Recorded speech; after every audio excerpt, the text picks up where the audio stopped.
Hello, everyone. Welcome back. Passion for Truth Ministries nightly broadcast as we walk through the month of Elul. This time of Teshuvah, in Hebrew, that's the word for returning, better known as repentance, but it really is more about returning back to who we used to be. We've talked a lot about returning back to God, returning back to our Creator, Yahweh Himself. But the reality is not only are we turning back to Him, we're turning back to who we really are before the sin of man. And believe it or not, it is possible, my friends, to return back to a place of 100% loving God with all your heart, mind, soul, and strength, and loving your neighbors yourself. It is possible to do that. I have not approached that way yet in fullness, but I can tell you this, I am on my way, and you are all walking together with me as we move towards Rosh Hashanah, the Feast of Trumpets, the coming of the Messiah at some point in the future. So we're trying to prepare our hearts for that time. And we've been talking a lot about the last two broadcasts have been my favorite broadcasts because God has just revealed so much to me when it revolves around His name and how that is connected to Teshuvah, returning, the will to receive, the will to bestow. How do I put my neighbor higher than myself? How do I love him more than I love myself? What does this look like when I'm in an argument? How do I deal with the stone of offense? All of these different things that are in our lives have been challenging me greatly. And these last two evenings talking about the name of God has just been revolutionary for me personally. And so I'm excited to kind of dig this up and continue to regurgitate this a little bit more, chew on it, and let the nutrients of God's word fall deep inside of our soul. So what did we talk about? We talked about how when we are living in sin and we choose to live, and sin is nothing more than the will to receive. We're doing what we want to do. That creates the hand of God. The hand of God blocks His face. When God's face is blocked, then the light of His presence no longer is on us, and what we receive is the shadow, the blackness where God is not. And He does that so that we can have contrast, begin the process of repentance. And when we have the revelation, which is the second letter in God's name, is Hey. The first letter is Yod, which literally means hand. When we add the Hey to it, revelation, it changes the word from just the word hand to the word Yah, which is the short name of Yahweh or Jehovah. And that is where the light of God's presence begins to shine in our lives. It is from that point where we talked about the next letter in God's name, which is the Vav. That nail is the nail of Yeshua Himself, Jesus the Christ. And when we crucify our flesh like He did at that moment, and we make the decision that in every scenario, in every situation, we're going to crucify the flesh. We're not going to allow the will to receive to rear its ugly head and create a selfishness, create the stone of offense again. We're going to choose not to be offended. We're going to choose to think the best of people. We're going to choose to walk the way of Messiah and say not a word. And if we get crucified, we get crucified, and we give the Creator an opportunity to judge us in due time in the situation. And perhaps we were wrong and we get corrected. Perhaps we were right all along and the Father vindicates us. But He's the one that gets to choose that and when that happens. So when we fully nullify the flesh and we destroy the will to receive, that's when we get the second Hey, which is also the word for reveal, or means to revelation. And the first reveal is the revelation of mercy. The last reveal is the revelation of power. So now we have the face of God, the presence of God. We annul the flesh as a result. And when we do that in every scenario, we begin to take on the full image of God, and the power of God begins to come into our life. Ladies and gentlemen, that was a very short synopsis of the last two nights. If you haven't watched the last two nights, I encourage you to go back and watch nights 12 and 13 to get a more fuller understanding. But at the end of the day, what I want to do is I want to develop this a little bit more, and hopefully God and the Holy Spirit through me will open up some new avenues and ideas of how this might work a little bit more in your life. First of all, I love this. It says, it is at the point where revelation meets bestowal with a complete annulling of the flesh that the image of God is fully revealed. You see, what God is looking for is John 4:24. What's it say? He's looking for those who will worship in spirit and in truth. Spirit and in truth. Not just the truth of God's word, okay, the black and white, or even his presence, but those that will nullify the flesh like he did. This is a child of God. The true worshiper is the one who just doesn't find the truth and applies the truth to his life, but he recognizes that the heart of God, the only component that exists in Yahweh himself, is the gift and the will to bestow. He cannot be selfish. It's not possible for God to receive for himself. He's always giving for the sake of other people. And this is what it means to be in the Selim, or the image. In Hebrew, it's Selim, and that word can also be translated as shadow. So when we say we're made in the image of God, we're actually made in the shadow of God. What an amazing thing. Just like when you look at someone's shadow, it's not everything of who they are, but you can tell who they are. Just like when you know who it is just by the shadow. When you see a baby, right, you don't know exactly all the details of the baby. It's not the parents, but you know who those parents are because they look just like the parent, right? That little baby looks just like one of the parents. That's exactly what we're supposed to look like. We're supposed to look like Christ. We're supposed to take on his attributes. And how do we know we're doing that? Because the more that you annul the flesh, the more that the spiritual gifts, the fruits of the Spirit will show up. The fruit, or matter of fact, can I just change Galatians 5? I wish we could just change the wording of Scripture to say this. The proof that you are walking in the image of God is that you have the spirit of love, joy, peace, patience, kindness, goodness, faithfulness, gentleness, and self-control. That is the proof, ladies and gentlemen, of which tree you're eating from. Are you eating from the tree of the knowledge of good and evil? Or are you eating from the tree of life? The tree of life is only bestowal. It's only giving. It's not receiving. It's only giving. If you're receiving and giving, and hey, but she's wrong in this argument, you're still receiving because to point out her wrongness in a situation where you may not be the authority or in the position of respect in her own eyes to instruct her in that area, if she hasn't given you that area of authority, then you are improperly bestowing truth. So you can be right, ladies and gentlemen. Listen to what I'm saying. You can be right and be dead wrong in the eyes of Messiah. You can be right that, you know what, this particular holiday in Christianity came from paganism. We probably shouldn't be celebrating. It's subverting the holidays of God. We've forgotten about the feast days of the Lord that are all about Jesus Christ, Yeshua, our Messiah, and all about the curriculum that God has given us, that the way that we should go. You can be right about that. But if you bestow that or try to transfer that information to your neighbor in the wrong way, you've literally engaged the will to receive. You've eaten from the tree of knowledge of good and evil. You've polluted the image of God, and that person may never see the truth because they don't see the image. You see, it's really hard to deny the truth once you have the image. When you have the image, people see the truth automatically. Amen. Let's see, what else we got here? One who is in full bestowal does not care if he's in the dark, because a true servant doesn't care how he feels. You hear that? Brethren, listen. A true servant does not care how he feels. So how do we put this in real time? Real time, you're in a relationship, right? And some of you have short tempers. I'm not exactly the most patient person. I struggle with my flesh just like you do. Just because I can teach this doesn't mean that I'm perfect at living it. I'm still doing my best to put aside the tree of knowledge of good and evil and only eat from the tree of life.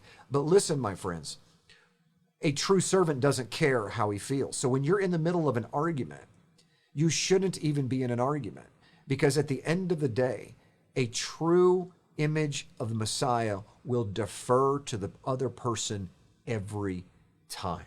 Now, I'm not saying in every situation it's easy, but what I'm saying is true love does what Yeshua does. Yeshua deferred. The only people he railed against are the actual leaders. And you know why he could do that? Because he was their leader. They didn't know it, but he was the king. So he could read their hearts, and he had the right and authority to speak into their lives, whether they wanted to or not. So until you have the ability to read someone's mind or read into their hearts, you don't even have the right to criticize another leader unless they've given you that authority. So if we want peace in our lives, brethren, listen to what I'm saying. If we truly want peace with one another and we want to love one another, we've got to stop pointing out everyone else's flaws. We got to stop getting offended. Did you know that there is such thing as a spirit of offense? Now, I'm not talking metaphorically. I'm talking there's a spirit of alcoholism. There's a spirit of anger and depression and anxiety. These are real unclean spirits that aggravate us, that we do not fight against flesh and blood, but principalities and powers of this present darkness. So if that's the case, and there's another realm that's happening right now over the top of us, and we've got the Spirit of God through angels that are whispering in our ear, and then we've got a devil on this shoulder, just like the cartoon shows, that's whispering in this ear, then we need to recognize that most of the time, when we're dealing with offense, if you are easily offended, it's possible that you might be aggravated by a spirit of offense. Because to be easily offended is what? It means that the will to receive is fully engaged. That means that you believe that you're here, everyone else is here, and they should be here. So when things don't go your way on any level, you immediately get offended. And so people feel like they're walking on eggshells around you. Have you ever felt like you're walking on eggshells? It's a terrible feeling. And so we ought not to allow this spirit in our homes or in our lives. We shut it down. And how do we shut it down? First, by recognizing that it exists. Second, by casting it out like Yeshua did in his name. And thirdly, by refusing, by the way, offense is a choice. We don't have to listen to these spirits. We do not have to. We can say, no, I choose not to be offended. I am going to pray for this person. Do you remember what Christ did on the cross? If anybody had the right to be offended, because I know there's people out there that say, oh, that's easier said than done. Yeah, you're right. But until you actually start practicing, and you'll never get good at it. Because Christ on the cross said, Father, please forgive them, for they know not what they do. If anybody had the right, it was him. He could have called down 10,000 angels and wiped out all of Jerusalem and left nobody. But he chose to pray for them. He shut his mouth, let them do what they're going to do, and relied on the Father to raise him from the dead. Do you know that even though that he was the Son of God, and he knew what was going to happen, he told them 3 days later, do you know how difficult that must have been to know you're going to have to, even knowing that your father was going to raise from the dead, how difficult that must have been to not use your authority to destroy the very people that you're trying to save. Your own marriages, your own relationships. Yeah, you might have the right to do what you need to do to correct your spouse or this or that, the other. Even sometimes with my older teenagers. Yeah, I have the right. They might be wrong in a situation. But do I want to choose that battle right now? Or is there a better way to teach them rather than to yell at them or to give them instruction when they're not ready for it? You see, sometimes we have the right to be right. But wisdom says, when is it okay to be wrong, even though I know I'm right? Because what we're after is the end game. And what Yahweh's after in your life, in my life, is his image. And the only way to have his image is to consistently put others first. And we do that by not being offended. So I'm going to throw a challenge out. You ready for this? This took 14 nights to produce this challenge right now, because we are at the halfway mark and of the month of Elul. And I want to challenge every single one of you for the next 2 weeks. Are you ready for this? Some of you are already nervous about what I'm going to say, because this is going to be the most difficult challenge that some of you will ever face. in this realm, I should say. But for the next 2 weeks, you are not allowed to be offended at anybody for any reason. It doesn't matter if they're dead wrong. I'm challenging you to not point out the wrongness. If your husband is working late at night and he knows he shouldn't be working late at night, you're not allowed to say anything, because God is the one who changes hearts. Did you know that? You can't change anybody. No one can change you. Only the Holy Spirit draws people unto himself, the Bible says. So if no one can even be saved outside of the Spirit of God himself drawing that person for salvation, what makes you think that you can change someone that's bothering you? So no more telling someone they're wrong. And here's what it's going to do. This challenge will destroy the will to receive. Let me give you a closing quote. When the will to receive is frustrated because it's not getting its way, this is absolutely, my friends, should bring us joy. How can it bring us joy? Because it is in that precise moment that you've entered into the possibility of bestowal. Let me say that again. When your will to receive your way is frustrated because someone else offended you or did something, you should immediately consider this a moment of joy, because you are literally on the precipice of operating the muscles of bestowal. Because it's really easy to give to someone who's giving to you. It's real easy to love someone that's loving you. It's real easy to bestow when it doesn't cost you anything. But it's not so easy to bestow when you're frustrated in that moment. So your will to receive, you will always know when you are in bestowal, because you will be frustrated at that moment, and especially in the beginning, because you will want revenge. You will want your way. You will want to give them a piece of your mind. But Yeshua didn't say a word when he went to the cross. He only prayed for them. So the opportunity of bestowal looks like this. You shut your mouth, you pray for them, you walk away, and you pray for them. Every single time the will of reception is frustrated, consider it joy and immediately start praying for that person. It's just that easy. It's hard, but it is that simple of a formula. If we want to take the nail, most of us live in a place where we have the presence of God, and then we kind of fall away, and then we get the hand of God, back to darkness, and then we repent, we get the presence of God, we love that. We go on this cycle of presence of God, darkness of God, presence of God, void of God. But if we want the full power of God, we got to get past the presence and the ooey gooeys of that amazing time where you feel the light of God and you can just breathe, right? We talked about that. And we get past that place and we start annulling the flesh.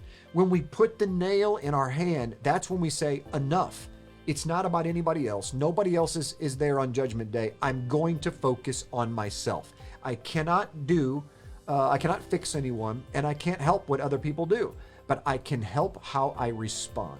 And how I'm going to respond is I'm going to work on my response. So when you get triggered, the next time that you have a marital Bible study, as I like to call them in my house, or you have a situation in your life that gets you frustrated, doesn't matter what it is, someone on the highway, it's your opportunity to work on destroying the flesh and operating in a position of love and bestowal. And my friends, I can promise you, if we can actually do this and begin to put to death the deeds of the flesh by what? The Spirit of the living God with his divine assistance, you will see this world light on fire for him. You will see the movement that we are beginning to see in the Christian Roots movement as we move back to the roots of our Christianity, to be more like Christ. That's what the word Christian means, Christianos. We will see people saved in droves. We will see people coming back to the whole book and to do Bible things in Bible ways. And you will see miracles and signs and wonders of God that will match the great tribulation that is coming to a theater near you. So in the end, my friends, let us annul the flesh. Let us experience the power of God. Let the image be formed inside of us.